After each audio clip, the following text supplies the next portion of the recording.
एक छोटे से गांव में आदिल नाम का एक लड़का रहता था। वो एक सादा और मेहनती नौजवान था, लेकिन उसकी जिंदगी में एक ख्वाब हमेशा से जिंदा था, खजाने की तलाश। आदिल ने बचपन से अपने दादा से सुनी कहानियों में सुना था कि उनके गांव के करीब एक घना जंगल है जिसमें किसी जमाने का एक कीमती खजाना छिपा हुआ है। साथ इस कहानी ने आदिल के दिल में एक शौक पैदा किया कि एक दिन वो खुद इस खजाने को तलाश करेगा। एक दिन जब आदिल का दिल बहुत बेचैन था, उसने फैसला किया कि वो जंगल में जाएगा और खजाने की तलाश करेगा। उसने अपने चंद जरूरी सामान का इंतजाम किया, एक पानी की बोतल, रोटी का टुकड़ा और अपने दादा से मिली हुई एक पुरानी नक्शा जो बज़ाहिर उस खजाने का इशारा देती थी। ये नक्शा, उसके दादा ने कहा था, बहुत पुराना और अनमोल था क्योंकि ये खजाने की असल जगह की निशानदेही करता था। आदिल अली सुबह अपने गांव से निकल खड़ा हुआ। जंगल करीब था, लेकिन जितना अंदर वो जाता इतना ही ज्यादा घुना और खौफनाक महसूस होने लगता। दरख्त इतने बड़े और पुराने थे कि उनकी छांव में सूरज की रोशनी बेमुश्किल जमीन तक पहुंचती। हर तरफ जंगली जानवरों की आवाजें थीं और आदिल को हर लम्हे लगता था कि कोई उसका पीछा कर रहा है। लेकिन उसने अपने खौफ को पीछे छोड़ते हुए आगे बढ़ने का फैसला किया। नक्शे के मुताबिक उसे एक मखसूस दरख्त के करीब जाना था जिसके तने पर एक खास निशान बना हुआ था।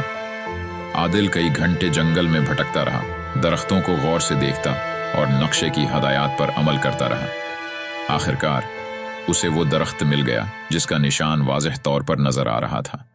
ये दरख्त दूसरों से बहुत मुख्तलिफ था। उसका तना बहुत मोटा और उसकी शाखें बादलों तक पहुंची हुई थीं।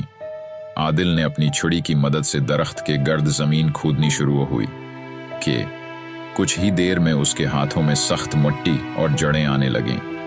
थोड़ा और खोदने के बाद अचानक उसके हाथ एक धाती ढक्कन से टकराए। आदिल का दिल जोर जोर से धड़कने लगा। क्या ये वही खजाना था जिसके बारे में उसने सुना था? आदिल ने जल्दी से मिट्टी साफ की और एक छोटे से संदूक को बाहर निकाला। संदूक कदीम लग रहा था और उस पर अजीब व गरीब नक़ूश बने हुए थे। उसने संदूक का ताला तोड़ने की कोशिश की, लेकिन वो बहुत मजबूत था। उसने एक पत्थर उठाकर पूरी ताकत से संदूक पर मारा और ताला टूट गया। संदूक खोलते ही आदिल की आंखें हैरत से चमक उठी। अंदर सोने के सूखे, कीमती जवाहरात और कदीम ज़यूरात भरे हुए थे। ये वाकई खजाना था, वही खजाना जिसकी कहानी वो बचपन से सुनता आया था। उसका ख्वाब हकीकत बन चुका था, लेकिन खजाने के साथ ही एक पुराना कागज भी पड़ा हुआ था। आदिल ने वो कागज उठाया और गौर से पढ़ा। ये एक पैगाम था, शायद इसी खजाने को छिपाने वाले की तरफ से। जो कोई भी ये खजाना पाएगा, उस पर एक जिम्मेदारी आयद होगी। ये खजाना उसके लिए नहीं, बल्कि उसकी कौम की भलाई के लिए है। इस खजाने का इस्तेमाल सिर्फ उस वक्त करना जब तुम्हारी कौम मुश्किल में हो और उसकी इशद ज़रूरत हो, वरना इस खजाने की लान तुम्हारे पीछे आ जाएगी। आदिल ये पैगाम पढ़कर हैरान रह गया। उसे फौरन समझ आ गई कि यह खजाना उसे अपनी ज़ाती दौलत बढ़ाने के लिए नहीं मिला था, बल्कि ये एक अमानत थी। उसने संदूक बंद किया और फैसला किया कि वो इस खजाने का इस्तेमाल सिर्फ उस वक्त करेगा जब गांव को उसकी सबसे ज्यादा जरूरत होगी। आदिल खजाने के साथ गांव वापस आया, लेकिन उसने किसी को इस बारे में नहीं बताया। उसने खजाना गांव के एक महफूज मकाम पर छिपा दिया और अपनी जिंदगी को मामूल के मुताबिक गुजारना शुरू कर दिया। लेकिन उसका दिल हमेशा उस जिम्मेदारी के बोझ को महसूस करता रहा।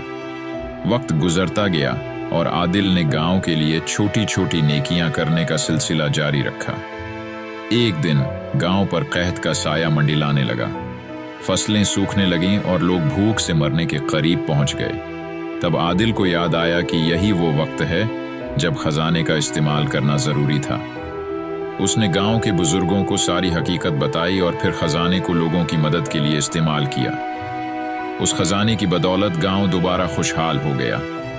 आदिल ने उस खजाने को कभी अपने ज़ाती मफाद के लिए इस्तेमाल नहीं किया और हमेशा अपने दादा की कहानियों को याद रखा कि हकीकी दौलत वो है जो दूसरों के काम आए।